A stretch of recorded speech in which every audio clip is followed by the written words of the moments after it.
जनता के साथ खड़ी है। परंतु अचानक में प्रोग्राम बना और सबको कहीं ना कहीं जाना था। सुनील जी का आजमगढ़ प्रोग्राम था, वो निकल गए सुबह। हमारे सांसद जी से मैंने कहा कहाँ, वो बोले अभी बस प्लेन पकड़ूंगा, मुझे बंगाल जाना है। और संजीव जी मध्य प्रदेश, पर मेरा भाई अजीब सबका प्रतिनिधित्व तो कहवे ना, हाथी के पाँव में सबका पाँव, तो आप हैं हमारे साथ। भारतीय जनता पार्टी हमेशा जनता के साथ रही है, इसमें कोई शक नहीं है। हमारी नीति, हमारी विचार प्रणाली जो भी कुछ है वो जनता के हित में ही रहती है। पिछले काफी दिनों से एक मुद्दा चल रहा था टैक्स का, तो हम जितना भी गुना और ये सब कुछ हुआ सब समाप्त करते हैं। एक बड़ी राहत जनता को, जैसा हमने वादा किया था, वो देने जा रहे हैं। जनता के हित में भाजपा हमेशा खड़ी है और खड़ी रहेगी।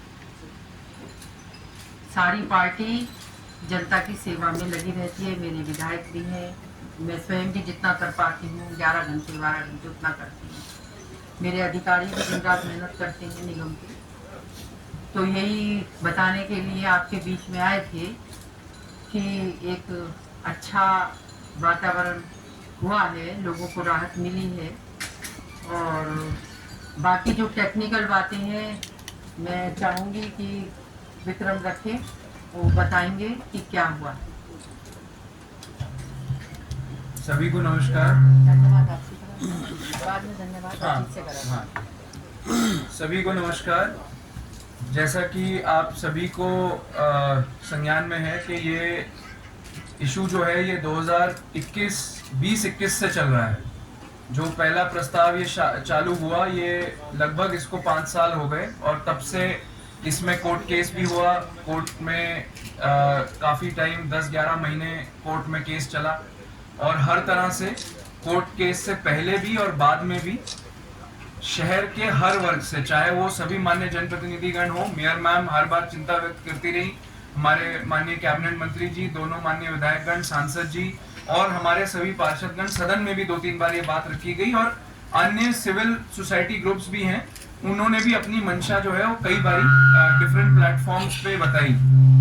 तो इस चीज का संज्ञान एकदम उच्चतम स्तर पे किसी और ने ऑन कर रखा है, किसी और ने ऑन किया हुआ बीच में ऑन है, ऑन ऑफ कर लो ना, ऑन हो गया। नहीं ये ऑफ बंद करिए है, उसको। ये बंद है।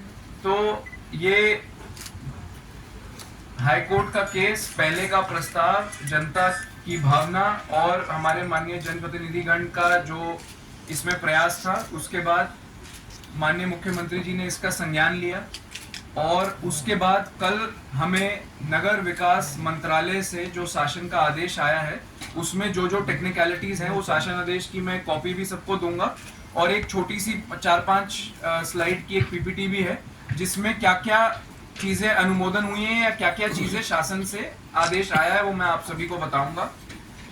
मैं आपको बताना चाहूंगा कि 7 मार्च को हमारे सदन ने इसी 7 मार्च को कुछ छूटें प्रस्तावित करी थी।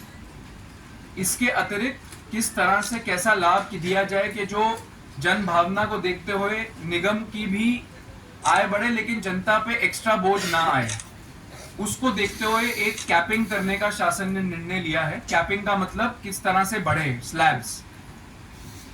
तो जैसे मैं उदाहरण के तौर पे दूंगा, ये शासनादेश है, एक बारी मैं यहाँ से सबको बांट भी देता हूँ।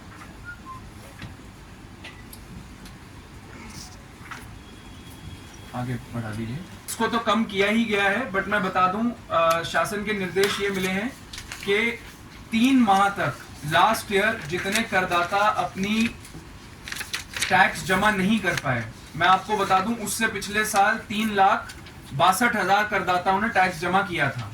इस साल 2 लाख ने किया था, तो लगभग 1.5 लाख नहीं जमा कर पाए। उनको राहत ये मिलेगी कि 3 माह के लिए इंटरेस्ट से छूट मिलेगी और 20% की जो छूट बचती थी वो 3 माह के लिए पिछले साल की भी चलती रहेगी। अब आते हैं स्लैब्स पे, मैंने उदाहरण भी दिए हैं, वो पीपीटी लगा दीजिएगा।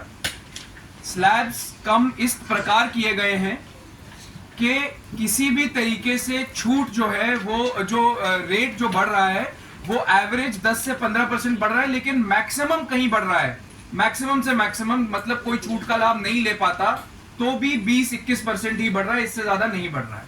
मतलब जब की वो छूट नहीं। हाँ, तो जैसे मैं एक लेट करेगा एग्जांपल, देने हाँ, में। अगर मैं एग्जांपल देता हूँ, वो पीपीटी लग जाएगी तो आप सबको मैं वो बांट भी दूंगा, क्लियर भी हो जाएगा।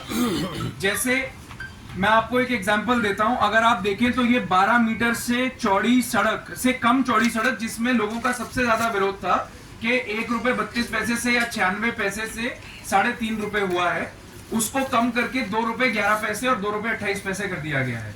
और उसके बाद जो सदन ने हमारी छूट प्रस्तावित करी कि 10 साल पुराने तक 25% की छूट, 10 से 20 तक 32.5% की छूट और 20 से ऊपर 40% की छूट, ये जब हम लगाते हैं तो किसी भी हालत में, और हमारे सदन ने और 2 छूटें दी थी, इलेक्ट्रॉनिकली जमा करने की 2% छूट है और कूड़ा पृथकीकरण करने की 10%।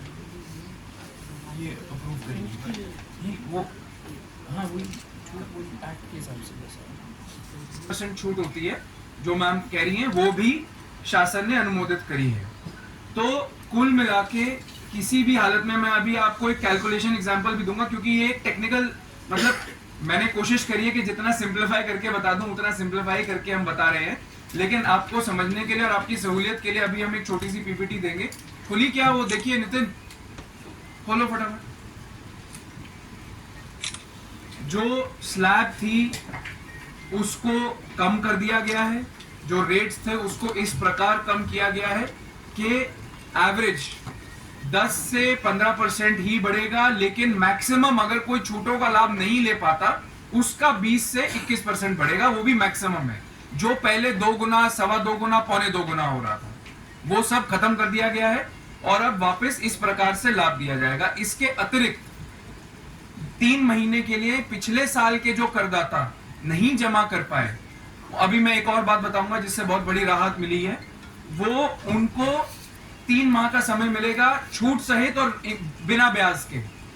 और ये सारी व्यवस्था 1 अप्रैल 2024 से लागू है, यानी पिछले साल जिसने जमा कर दिया उसको अगले 3 साल में समान किस्तों में समायोजन मिलेगा। मतलब जिसने एक्स्ट्रा जमा किया है लास्ट ईयर बड़े हुए रेट्स पे, उसका 1/3 अगले 3 साल में एडजस्ट किया जाने का निर्णय लिया गया है। और इसमें करदाता को कुछ नहीं करना, सॉफ्टवेयर में ऑलरेडी ये प्री फेड होगा। जिसने मान लो बढ़े हुए रेट से, मान लो जो 4 रुपए था या 3 रुपए 50 पैसे था, उससे बढ़ा हुआ किसी ने 9,000 रुपए दिया है या 10,000 रुपए दिया है, और अब जो रेट कर दिए गए हैं उससे मान लो 6,000 हो रहा है, तो जो 3,000 एक्स्ट्रा था, एक एग्जांपल के तौर पे कह रहा हूं, जो 3,000 उन्होंने लास्ट ईयर एक्स्ट्रा दिया है वो अगले 3 साल में 1,000 करके उनको बेनिफिट मिल जाएगा। तो ये शासन की मंशा भी थी और ये आदेश भी था कि जो लोग समय से अपना रिस्पॉन्सिबिलिटी करते हुए जमा कर दिया है उनको भी लाभ अगले 3 साल में दिया जाए।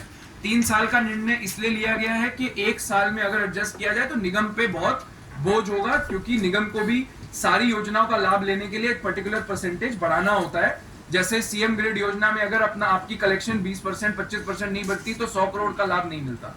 सेंट्रल फाइनेंस फंड जितना आता है उसमें कम से कम 15% का इंक्रीज होना चाहिए, अमृत में कम से कम 11% होना चाहिए। तो इसको 3 साल में, अगले 3 साल में लाभ को डिवाइड करने का निर्णय लिया गया है। ये पीपीटी है, ये पहला वो स्लैब है जो शासनादेश आपको कॉपी दिया हुआ है, उसी